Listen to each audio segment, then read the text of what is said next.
Si Berto ay isang probinsyano. Nagnakaw siya ng kalabaw doon sa probinsya nila.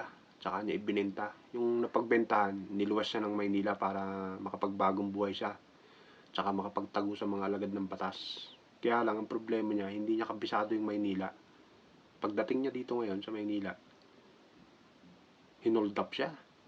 Lanos, lahat ng perang dala-dala niya, pati mga gamit niya. Ang natira lang yung suot niya. Kaya nung sumunod ng mga araw, gutom na siya. Hanggang sa makakita siya ng isang pulubi. Humingi siya ng limos. Pinagalitan pa siya. Di magpulubi ka din, sabi sa kanya ng pulubi.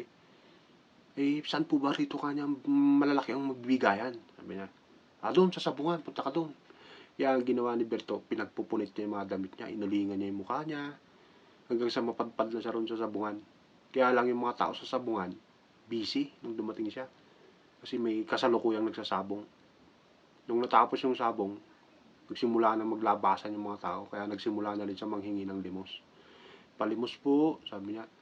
Eh lahat ng hingian niya ay talo ako, huwag mo akong hingian kanya. Galit.